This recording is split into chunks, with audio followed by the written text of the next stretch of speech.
Hello, everyone. Welcome to our session of workflow workshops. We have with us Sheelabhadra, and he is like fifth PhD student in the Department of Computer Science and Engineering. He works under Dr. Gunishara in the Pi-Star lab, and he's been working in the intersection of reinforcement learning and robotics. And today he's going to talk about deep Q learning, and I hope you enjoy. Please welcome him.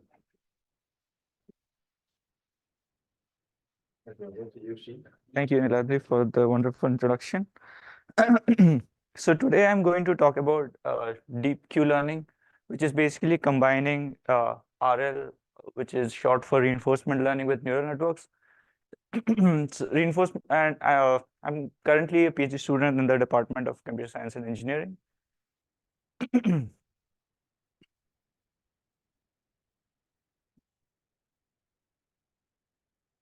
So talking about reinforcement learning, what's the motivation? I'd like to give a brief motivation behind what it means. So you can think of something, reinforcement learning, to be a part, like a category of machine learning, where you train agents to learn via trial and error in the environment. For example, how do you think a dog learns to sit when instructed? Uh, for example, I mean, you'd say that whenever it performs that particular action, you give it a treat so that it kind of tries to do that again and again. And when it doesn't, and when it does a bad behavior, you try to maybe I don't know, like punish your dog, or be angry at them. So so that is the like idea behind reinforcement learning. So how do you provide feedback to an agent so that it can learn via reinforcing those behaviors? And one thing is, what do you think are the key capabilities that are required to perform such a task? So first of all, your agent, which so there are two aspects in reinforcement learning. One is the agent, which is basically the machine learning algorithm, or the uh, machine that is trying to learn a particular behavior, and the environment, which is basically, I'll talk more about it in the next slides. So for the agent to learn from the environment, it should be able to sense, which is basically trying to understand what's around in the environment. Then act, basically it should be able to perform some action in the environment. And then utility evaluation, which basically means it should get a feedback from the environment of how good that action was.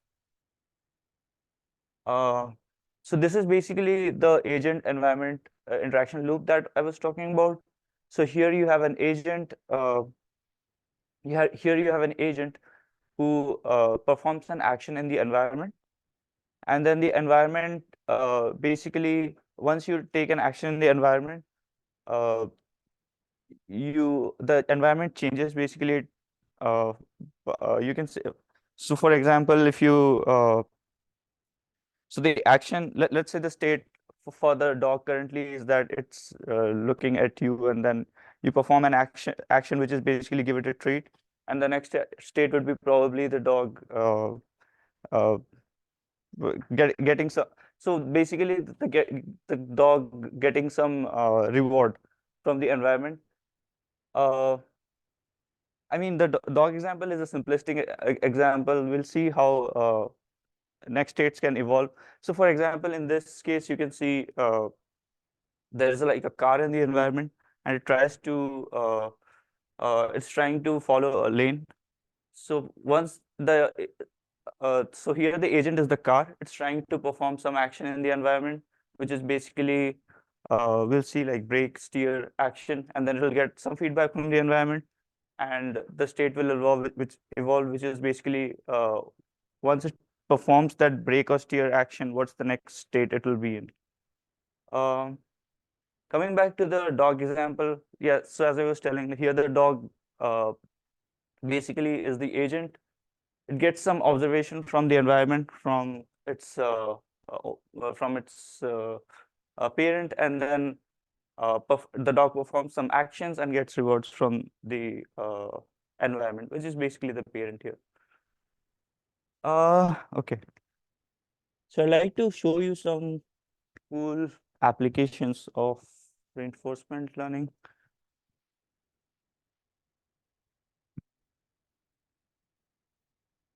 Okay, so here, so in this video, you can see, so this car is learning to drive on its own uh, using reinforcement learning. So here, so what the car tries to do is try to follow this road. And whenever it's going out of the road, this person is taking back control and then bringing it back to the road. So you can see that, so whenever the person takes control, it gets like a negative feedback.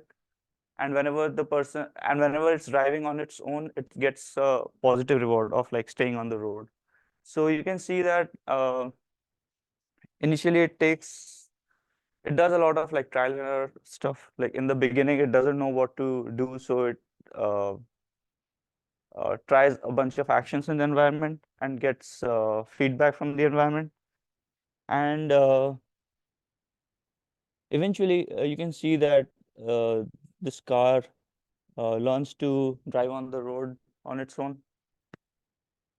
Uh, these people claim that they were able to train this in like close to 30 minutes. So that was like pretty impressive. Um, another so this is like another application where this car is trying to park in this red square you see here. So it initially it doesn't know what to do in this environment, so it's doing a bunch of like trial and error actions. It's crashing onto stuff. Um, and as you're seeing, like the AI is penalized whenever it's crashing onto stuff and rewarded for getting closer to the square. It has some depth sensors to basically sense the world around it. And okay, it's a long video, but you can see that slowly it's basically learning to um, go to that. Yeah, trying to learn to go to that um, uh, the designated like parking spot, and eventually you can see that when the agent has fully learned, it can basically recover from any like orientation, any position, and learn to park in that spot. So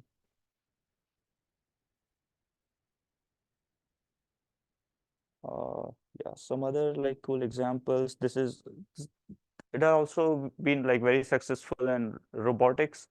So basically, this is like an example of locomotion where uh, you have this like goofy looking like agent, like stick figure that's trying to learn and avoid obstacles.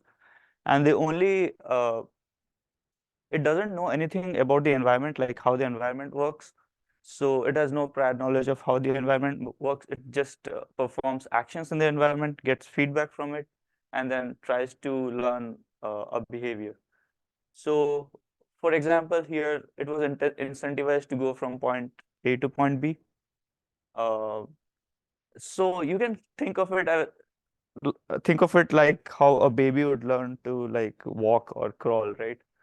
Um, so if the baby falls down, it will probably learn that it's bad to fall down, gets hurt, and then uh, tries to find like an orientation or uh, like a sequence of joint, let's say angles or positions, which will allow it to walk. So uh, yeah, so this was one example. Another, I think this is what made deep Q learn. So this was basically from the deep Q learning paper, which I'll talk about today.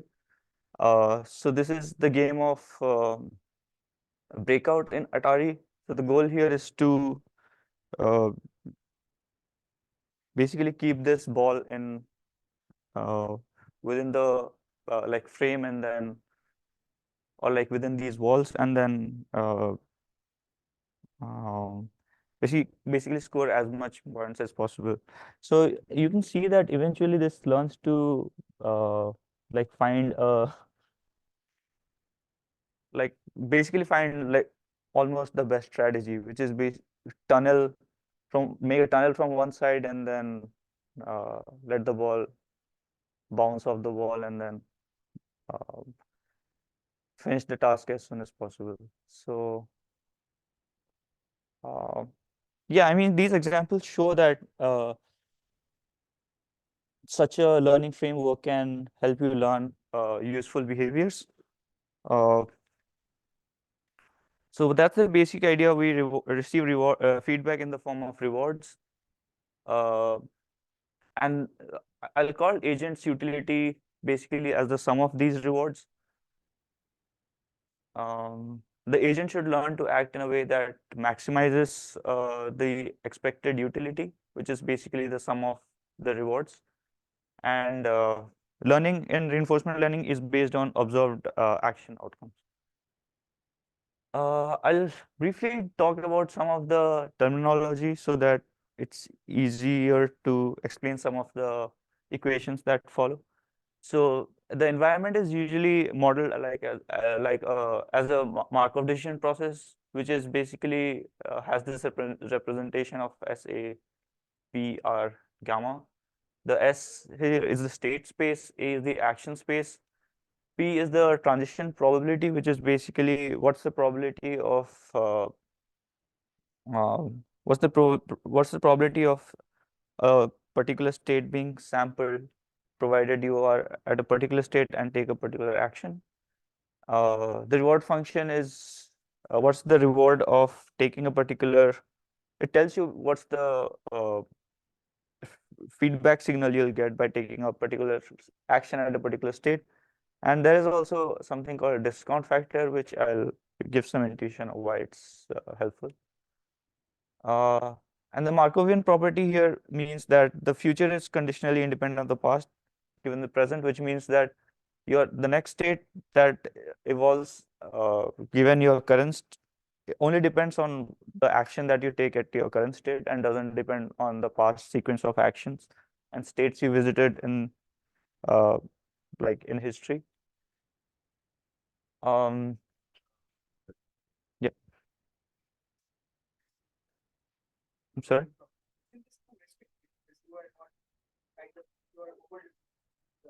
Past actions, Yeah, just the action before. yeah.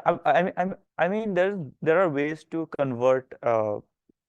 If you want to like encode some amount of history, you can make it Markovian, right? Like you can take maybe not the whole history, but the issue is that sometimes uh, it's very difficult to represent your state then. Like if you keep a track of your entire history of states, you could keep like you could basically keep that history, but your state space will like keep on increasing if you keep on uh, considering the whole history.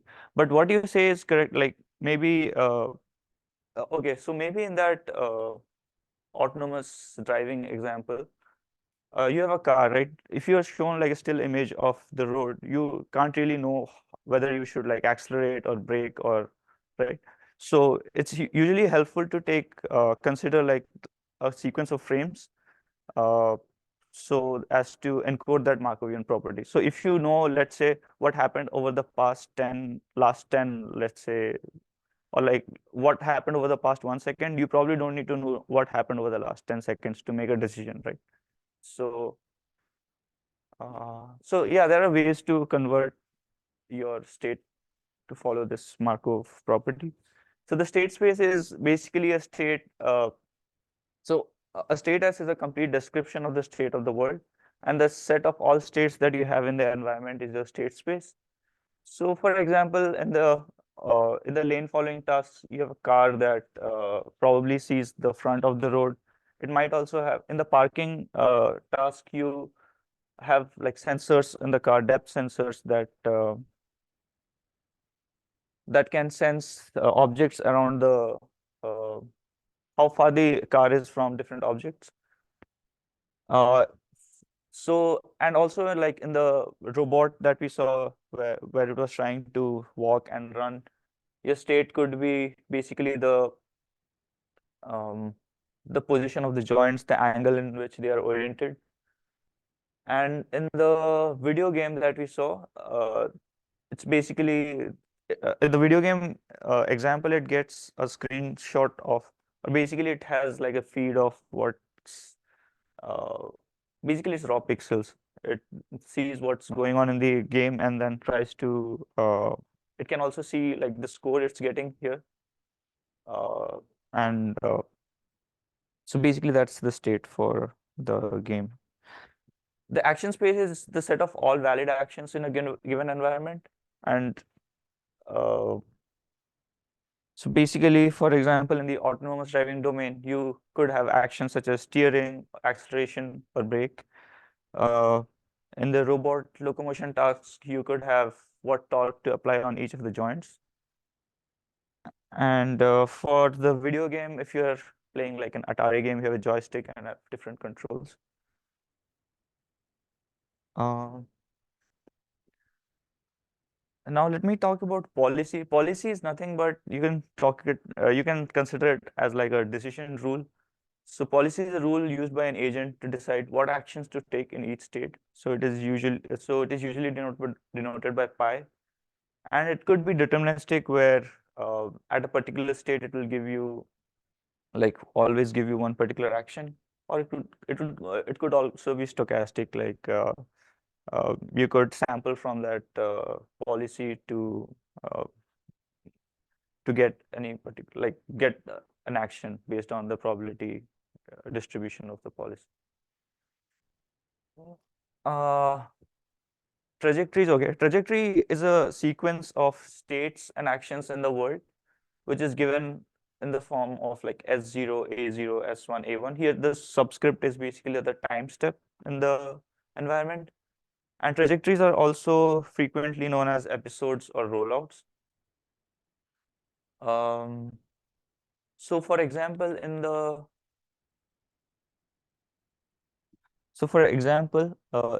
if I go back to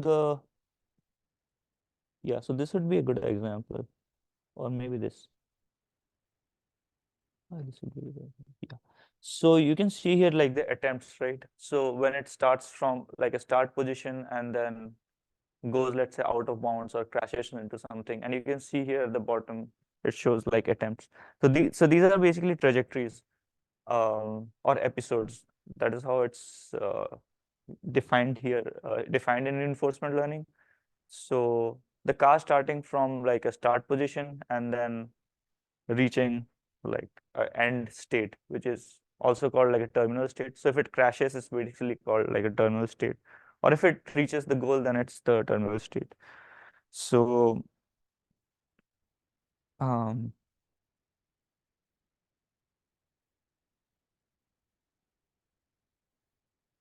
yeah, so these individual like sequence of state action is known as a trajectory or episode or rollout in reinforcement learning. Now talking about reward function tells us how good or bad it is for an action to be taken at a state. It's given by denoted by R subscript T, which is basically the reward at time step T. And the return is the sum of rewards, which is yeah, basically the sum of rewards. I'll talk about this discount factor a bit later, or maybe in the next slide. So for example, in the autonomous driving domain, moving forward or having like a forward speed will have like a positive reward, while driving off of the road will give a negative reward, while hitting a person will be like really bad. So let's say for example, minus 1,000. Similarly, in the robot locomotion task, you would provide like a positive reward for the distance covered or how far it moves in the environment. And the video games, let's say for the Atari domain, you have like the game score, so how much total score you are accumulating by performing a sequence of state action, sequence of actions. So, so why is this gamma term that we are seeing? Why is it useful? So it's something called discount factor, and the intuition is that uh, cash now is better than cash later. So you would basically uh, like if you are getting some uh, like a low reward by taking uh, immediately, you'd like probably prefer that instead of waiting for a long time to get like a big jackpot. So, I mean, humans probably think that way, that it's probably uh, it's probably like better to get some reward immediately instead of like waiting for a long time to get uh, a like big reward. And mathematically, it helps with some of the math. It basically, if you have like an infinite sum of rewards, then there are convergence issues. So, um, so basically, if you have discount factor, which is usually between 0 and 1, then an infinite horizon sum of rewards, converges under reasonable assumptions. Um, yeah, so the RL problem basically is this represents like p tau of tau given pi. This represents the probability of a t-step trajectory. So rho 0 s0, you can ignore that for now. It's basically like the start state distribution. And then it's basically this is nothing but like if you use the Markovian property, you can it's the probability that you will see a particular sequence of state action pairs in a trajectory.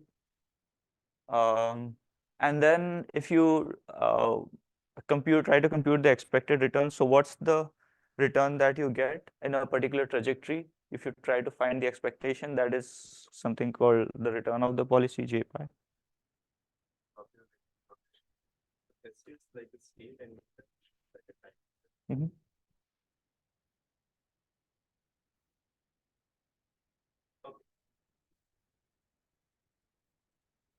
Uh, and the RL optimization problem is basically finding policy pi that maximizes this expected return.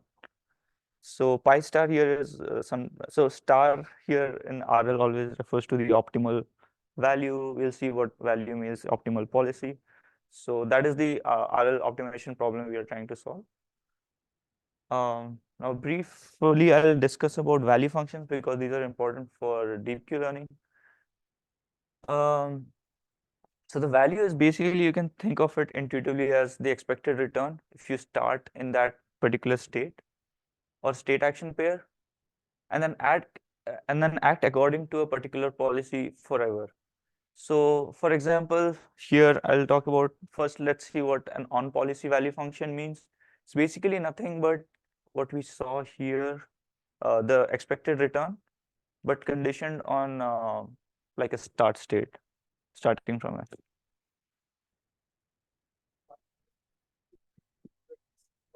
Yeah, the policy is fixed. Yeah.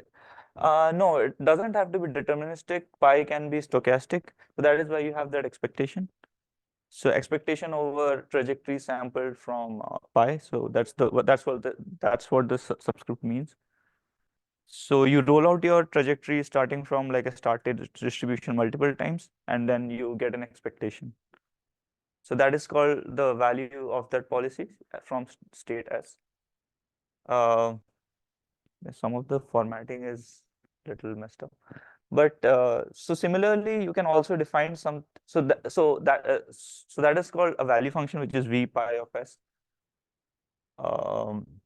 There's something also called action value function, which is denoted by q, or which is also called the quality function. So it tells you uh, so there is basically another condition.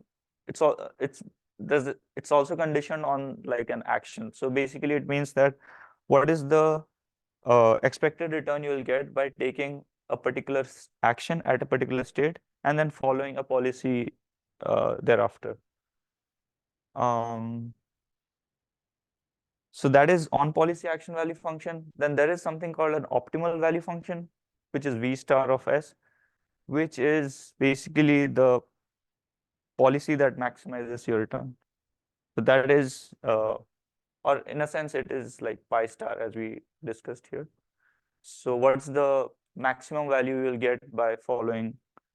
So if you have the optimal policy and you roll out that policy multiple times from a particular state, then what's the maximum value you can get? That is V star.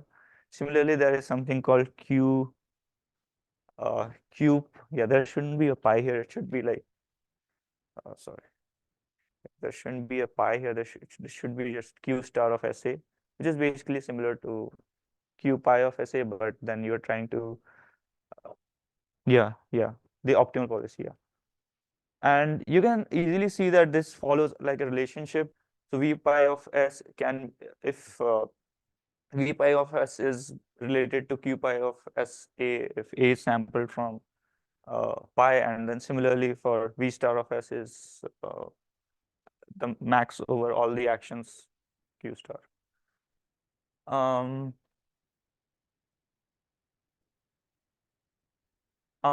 Now then the optimal policy, so yeah, I told you that pi star is the optimal policy. Now you see that how pi star can be derived from Q star. It's pretty straightforward. So at every step, at every state, once you have the Q star values, you just take the action, select the action that maximizes.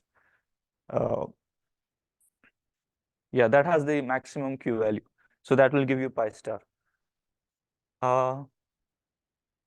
And this is the last piece of theory that I'll talk about. Basically, Bellman equations. These are the basic idea behind Bellman equation is that the value of your starting point is the reward you expect to get from being in that state, and plus the value of wherever you land next. So you basically can write this V star, V pi of S or V star of S. Here I only show like the optimal Bellman equations. V star of S as the reward that you'll get by taking an like action. So this action should be, yeah, that's fine. The reward that you'll get by taking action at that particular state plus gamma times the value at the next state. So this is the what the Bellman equation talks about, and then there are some. So then you will ask that how, so we are now, right now we are assuming that we are given these values, right? Like if you have Q star, then we can derive like pi star.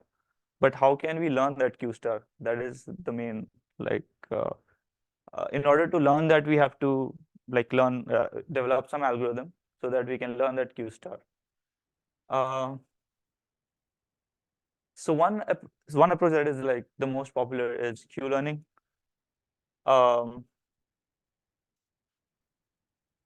So basically what Q learning does is, uh, so here in line 1, I have written like a pseudocode here for Q learning. You have parameters alpha and like a small epsilon. I don't talk much about greedy epsilon here. You can for now treat it as a black box. It's something called, so if you're familiar with exploitation trade-off in machine and reinforcement learning, it is essential to have some degree of exploration. That is what the epsilon here means. I can give you an intuition of what it does, but okay, going forward, we'll first initialize QSA. QSA to be zeros. You can initialize QSA arbitrarily, except that the terminal state should have like a value of 0, like for all of the actions. And then for each episode, which is basically here for each trajectory, we initialize S0, which is our start state. And then for each step T of the episode, we choose AT at HT using a policy derived from Q. So this policy can be this policy can be this argmax of QSA. So you basically always select the action that maximizes your current Q estimate. But doing that leads to issues. Basically, because you're initializing your Q values arbitrarily, it might be possible for you to get stuck in some bad actions, and you might never like discover a better action. So that is why uh, you sometimes select some action randomly, which is what this epsilon greedy strategy does. And then the next step, we take an action AT, observe the reward, and go and also see what the next state would be. And then we update the QSA using something called like a TD update, which is basically nothing but like an online way to update this estimate. So it's basically we're trying to reach this target, but updating it in a stepwise manner. So you can see that QSTAT is QSTAT plus a small steps times the Bellman equation target value minus like your current estimate. So that is how you slowly update your key values. And assuming that you have like a discrete state space, discrete actions, this algorithm is guaranteed to converge to like Q star or pi star. And I mean, I won't talk about the convergence proofs and stuff, but I'll just tell you that this max operator is basically like a contraction mapping. So if you're familiar with contraction mappings, doing such an update will basically lead it to converge it to like a fixed point. It has a fixed point solution. So you will find pi star. There are some like conditions like on your step size, and yeah, there are some conditions on your step size, but it does converge. Okay, all that is well and good when you have like a tabular state space, when you know how many states you have.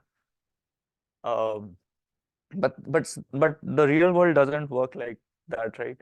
So how can we represent this QSA? Which, for example, here we just assume that we'll initialize everything arbitrarily and the terminal states to be 0. You could have like one big table, one entry for each discrete SA pair, but a problem arises when, let's say, you have like an image as an input.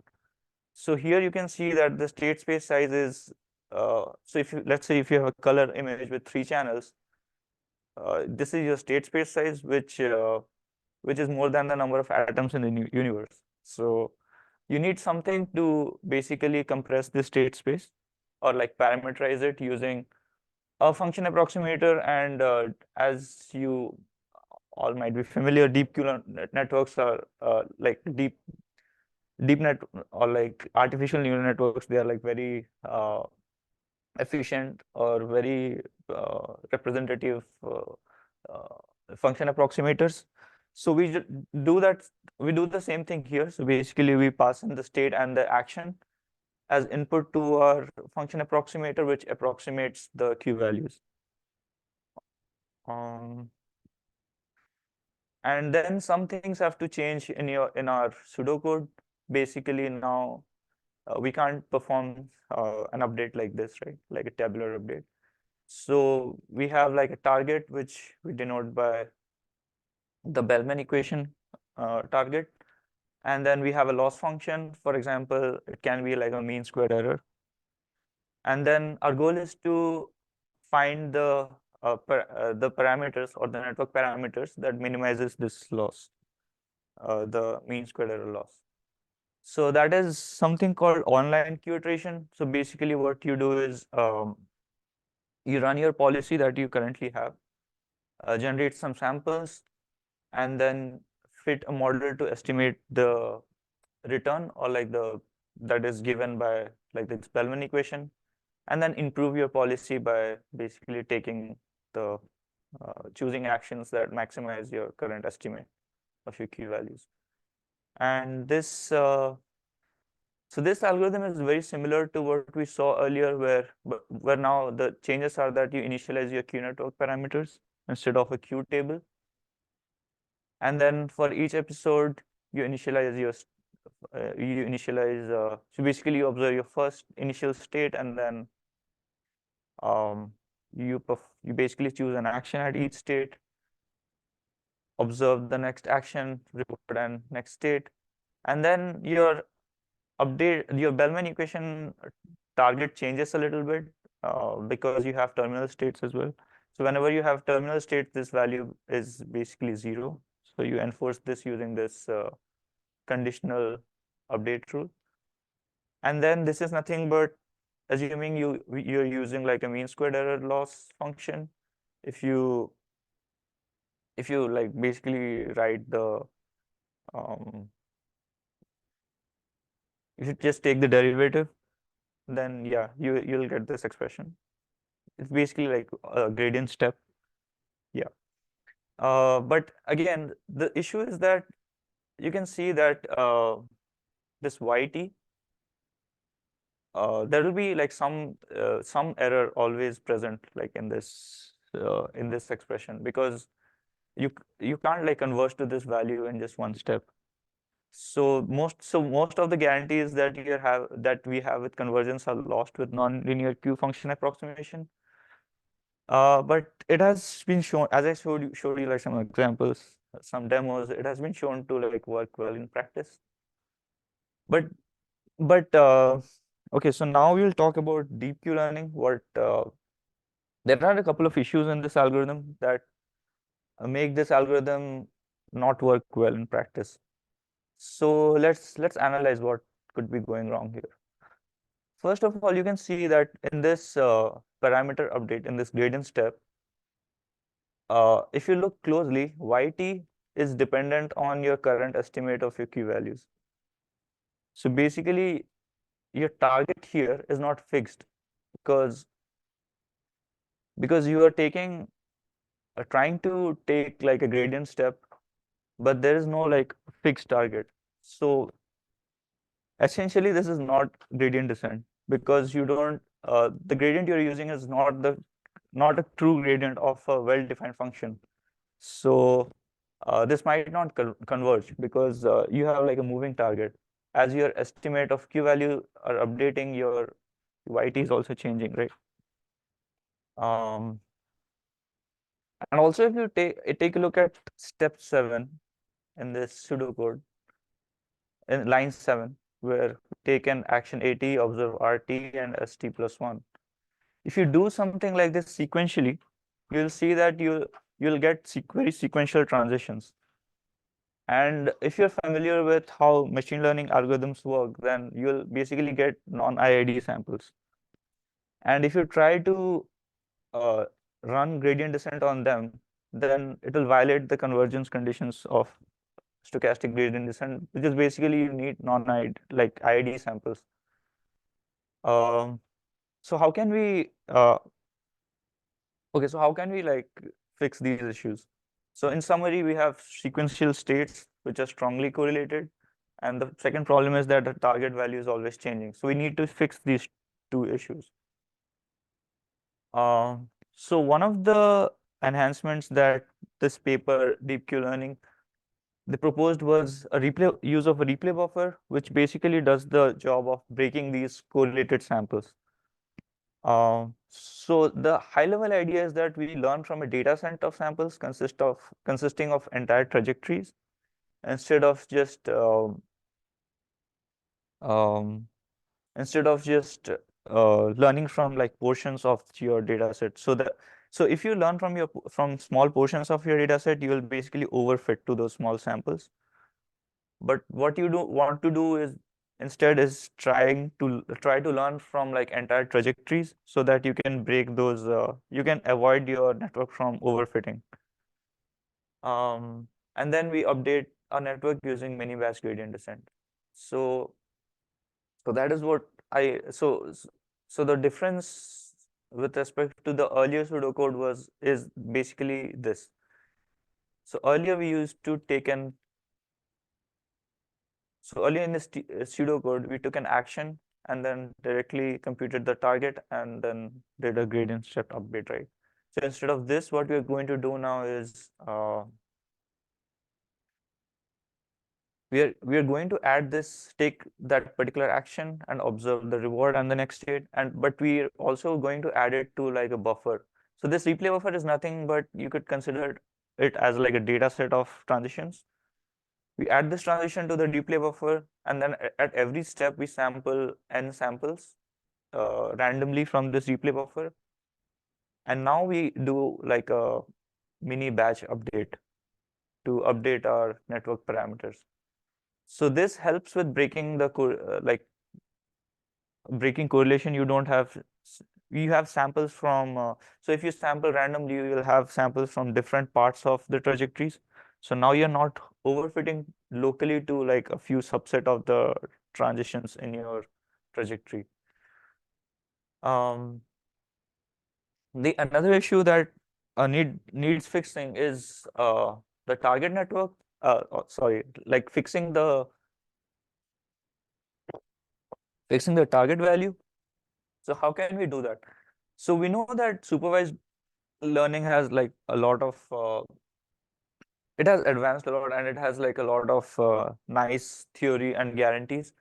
So we'll do something similar to supervised learning. What we'll do is we will fix the target y for some number of iterations, and then so that's basically that. We'll fix the target y for a few number of iterations, and then use a target network that is updated every steps instead of at each step. So basically, we keep our y values constant for like some number of iterations till they like converge to like within some level of confidence, and then update our and then do the uh, and then do the like the parameter updates. So so that's basically that. You can see, so this is like the final deep Q learning algorithm where we have where we initialize Q network parameters phi and a replay buffer and an empty replay buffer B, and then set the target network parameters. So this is phi bar. We just copy uh, the parameters of the Q network into our target network. And then the only difference here you'll see is that now the target comes from the Bellman update target comes from like a target network instead of Q phi here,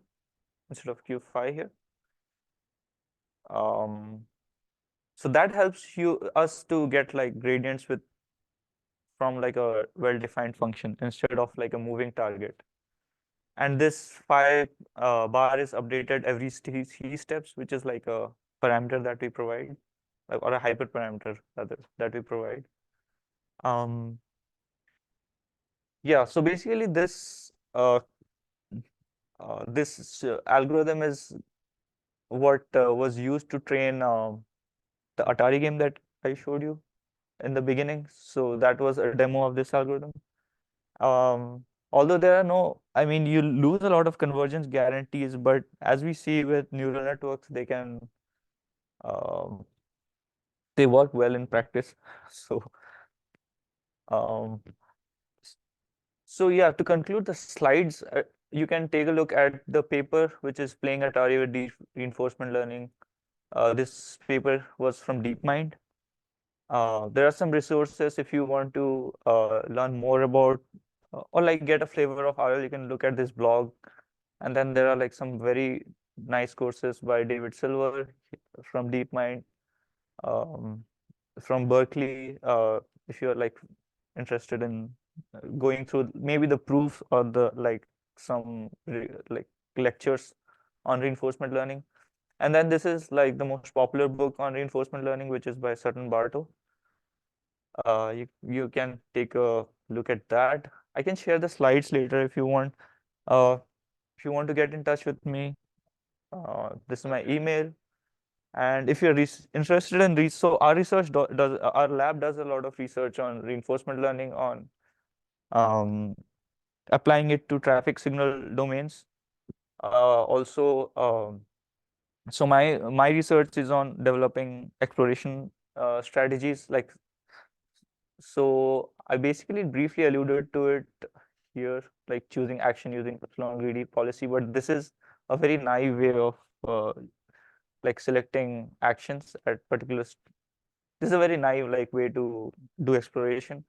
So my research is on doing like more advanced version of exploration strategies. So yeah, definitely reach out if you're interested in getting involved with research in our lab. Uh, okay, so now what I'll do is I'll walk you through the code for our deep Q learning. I hope this is like visible to everyone. The code? Yeah, so okay, I forgot to put the link to the GitHub. I'll probably add the GitHub link here and then share the slides. So you'll have access to the code. Okay, okay, yeah. Yeah, so that should be fine. So okay. So for the coding part, uh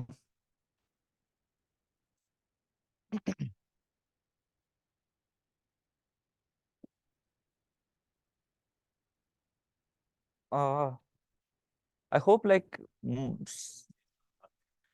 right, yeah, I think I should do that. You- Let's see if I can do that.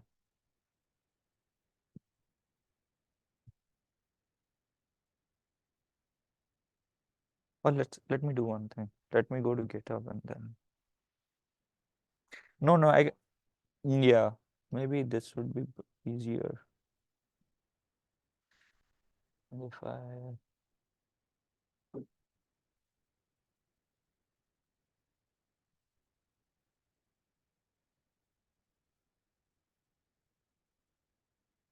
mm,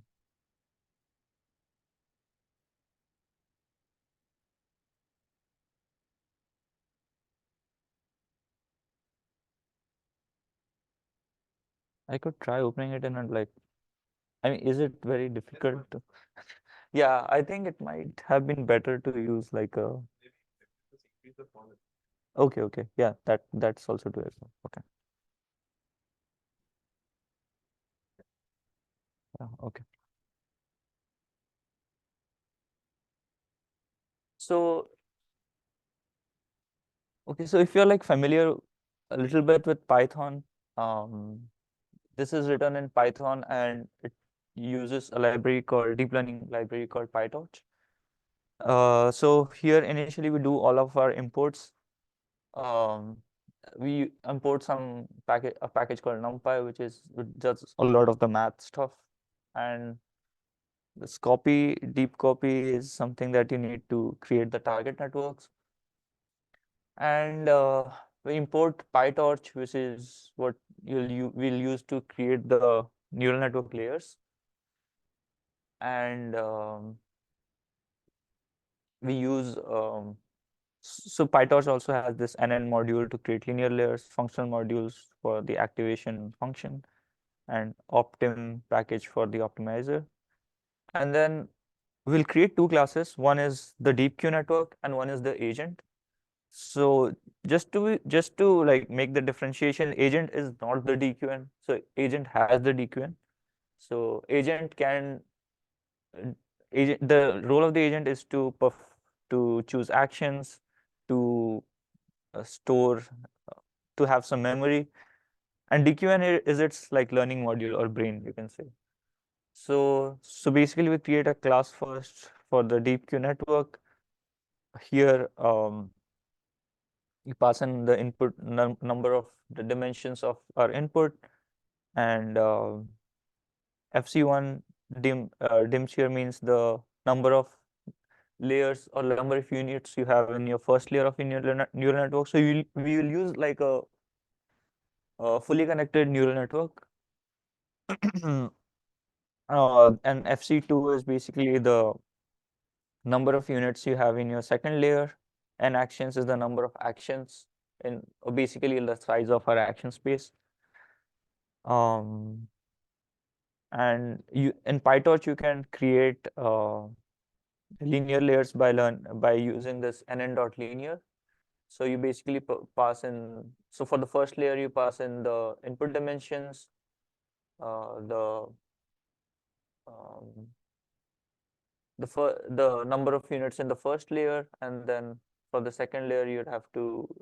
So this is basically how the API or the library in PyTorch works. So for the second layer you'll have to pass in the first number of units in the first layer, and then this second argument would be the number of units in the second layer. Similarly, FC3 will be the number of units in the second layer and the final number of actions you have. So we'll use like a 2-layer neural network. The optimizer here we use is Adam, which is something called it's a well-known like optimizer. It's better than stochastic gradient descent. It uses momentum, so it's like it's a safe optimizer to use in for neural networks. And then for the loss, we'll use the MSE loss. And then if we have like a GPU available, then the self.device just makes sure that we can dump everything onto the GPU. And then, so you can see that this class inherits from something called nn.module. Now, nn.module is written in PyTorch, so it provides you with something called like a forward method. The forward is nothing but what's the value you'll get by passing in an input through your neural network. So basically, the argument here is state. Um,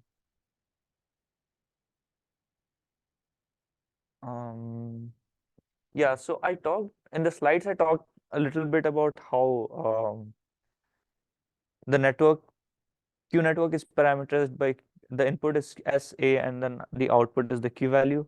But in this case, we are doing it a little differently. So what we are doing is we are only passing in the state, and then we are getting Q values for all of the actions. So here input would be one state, and then our output would be the Q values for all the actions. Yeah, it's basically just to make I think it's done to make the optimization a little easier, but I don't think it will make a difference. Um, and then so basically we pass our state through our feed forward network, so FC1, and then pass it to FC2, which is the second layer, and then the final layer to get, so these are basically the Q values. And then we have an agent class. We pass in the environment. Gamma here is the discount factor. Epsilon is an epsilon for the epsilon greedy policy.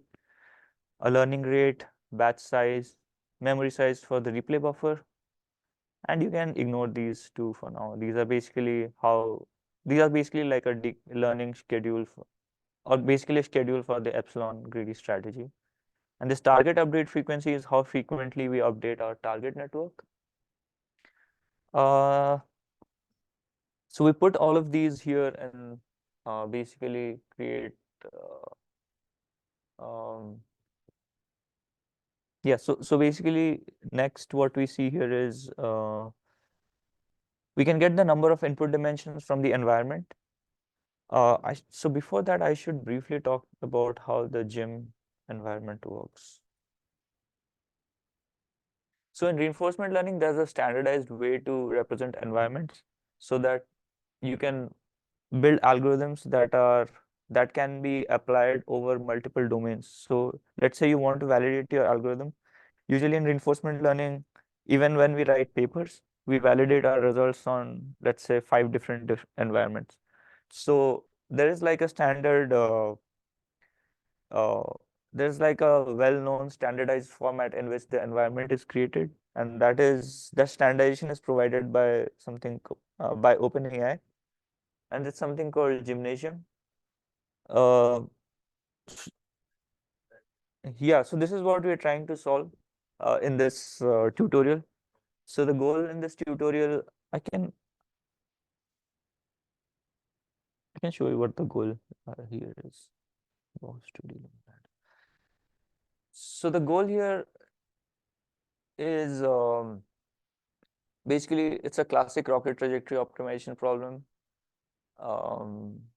And the goal here to basically, this lunar lander has thrusters on the sides and at the bottom.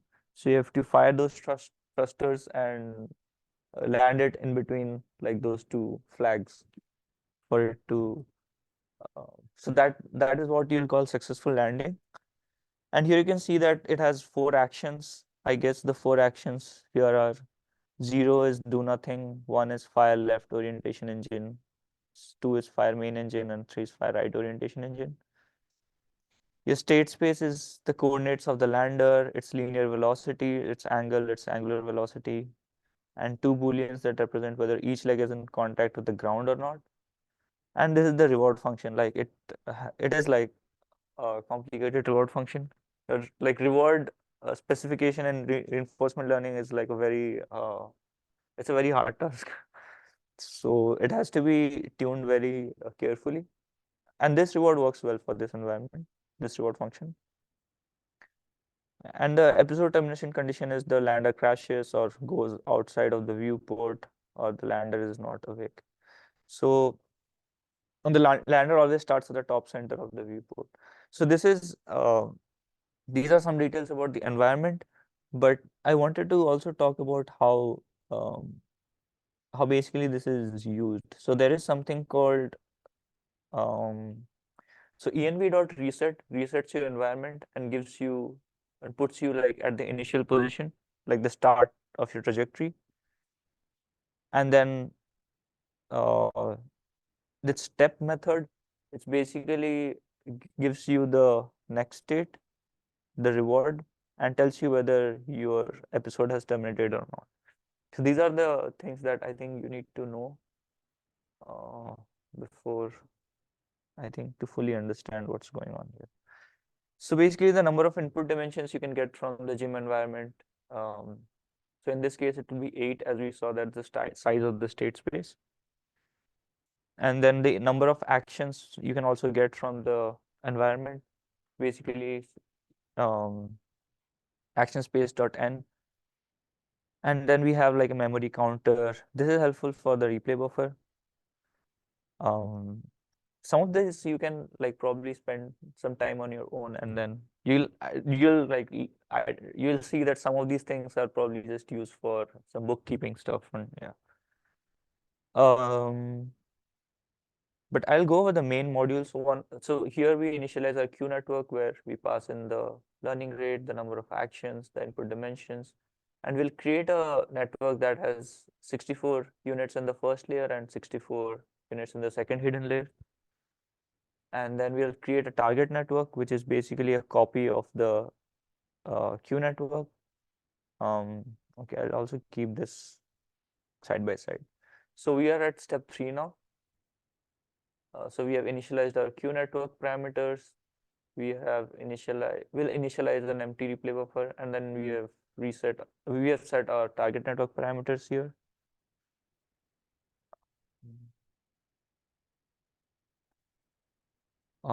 And here we are initializing the replay buffer. So basically, we're assigning memory to store the states, the next states, the actions, rewards, and this duns basically keeps a track of whether we have reached a terminal state or not. And the storage transition method does what we saw here in step 9, which basically adds a transition to the replay buffer.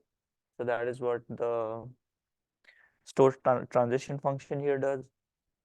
So it takes in a state, action, reward, next state, done, a done flag, and then basically stores it in the stores it in memory. So because we initialize we initialize our states with np.zeros. So basically zeros,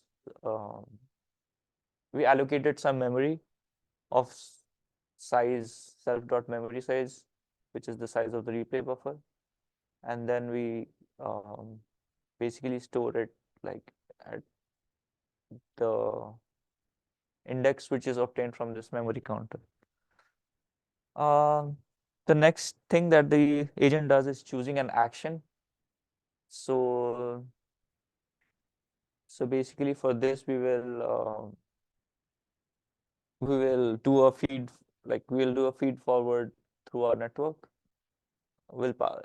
So whenever we call q self.qnet.forward, it will run this method here and will give us the q values. So here you can see that we can get the q values, we get the q values here, and then next we need to get the max action, right? So the max q value. The max q value would be max of over these actions, and and PyTorch has something called argmax that will give you the index that has the max value. So that will be the action. And you can see that sometimes we also take like a random action. That is what epsilon greedy does, the epsilon greedy policy. And now going into the learn method, the learn method does what we saw here in the. So it basically does these steps. So the learn method does these steps.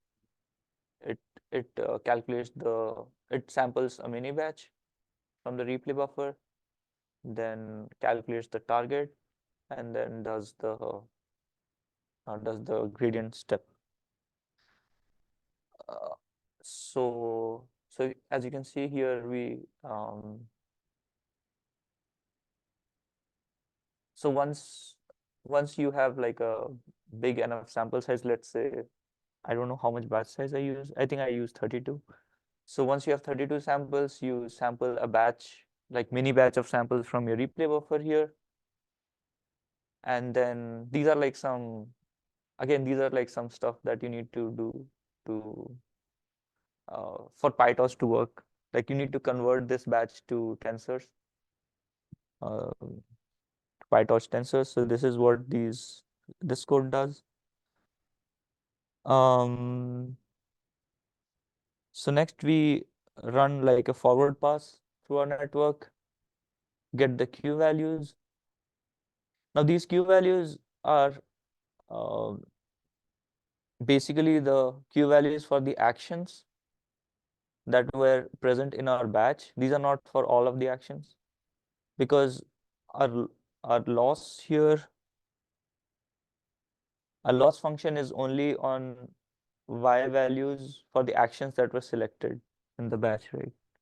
So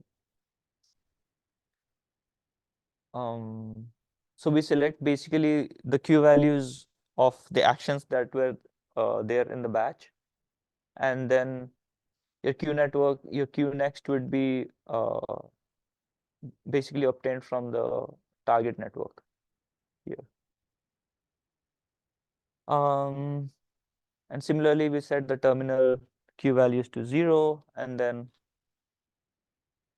um, and in PyTorch we need to do something called we basically, so this th.nograd function basically it disables the gradients and qtarg. So you need to so you need to disable the gradients in order for the uh, gradients to not propagate through the um, target values. You want them to propagate through the q values, and update the q parameters, the qnet parameters.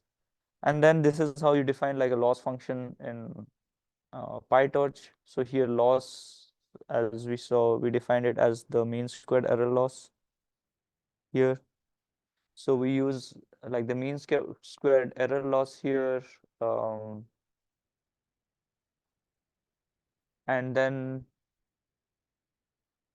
do this sequence. So the sequence of steps, which is basically what we need to do in every PyTorch update step, which is zeroing out the grads and then running this loss dot backward, do a backward pass, and then update our network parameters. So this is basically that step. the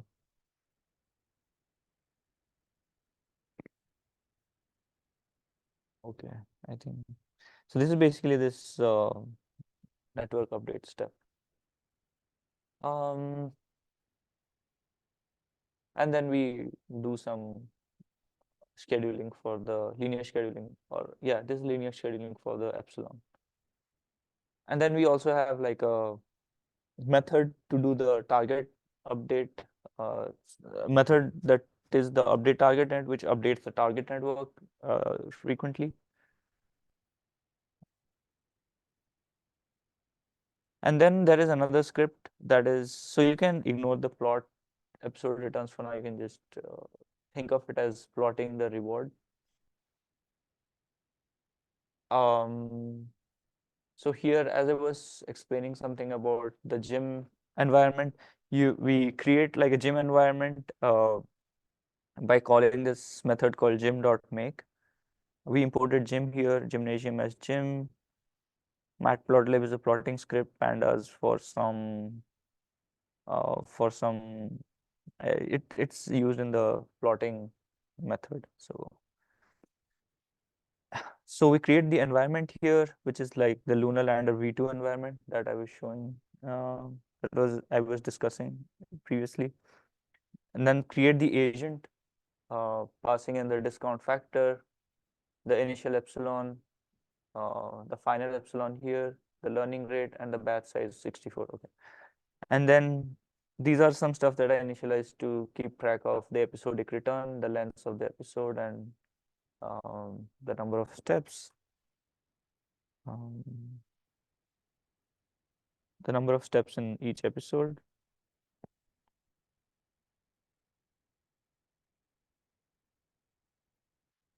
Um, then basically we do, so basically now what all we are left to do is perform this outer loop, which is for each episode initialize S naught, and then for each episode T of episode do all of this. So we saw the code for all of this, or rather we saw the code for this part, adding transition to the buffer, sampling, and then updating our network. But now we need to write code for this, like choosing action at each state, taking action at that particular state, and initializing a uh, start state at every episode. So this is what I do here. So for EP like episode, and so here I define like, let's say I only train this for 500 episodes. Yeah, so you like kind of like an iteration. Yeah, like a trajectory, like from a start state, you roll out you basically execute your policy at Like according to position, uh, like kind of set like trajectory as in like every point you are moving in direction, right? so a trajectory is basically a sequence of state action pairs. So at a particular state, you take an action, you go to the next state, and then So the entire set is called yes, the entire state starting from a start position to the end position is a trajectory. So you're doing this over multiple. the case of the zero landing. So Mhm. one landing is one episode. Yes, one landing is if it Another try is another. yes. So one landing as in like if even if it fails, that is one episode. Okay. Yeah, yeah. So basically it's you can say that max episode is the number of max tries we are going to do to learn a policy. And then this done is basically uh, a flag to identify whether our episode has terminated or not. And then we reset the environment, get the initial state, and then write basically do this loop while not done, or basically while we haven't reached the terminal state, we choose the agent chooses an action, and then it performs that action using the step function in the environment. It gets the next state, the reward, and then we keep track of the episodic reward here, the current length of the episode. This n steps is basically the total number of steps for this entire like training loop. store the transition in the replay buffer, and then learn. Do the basically the gradient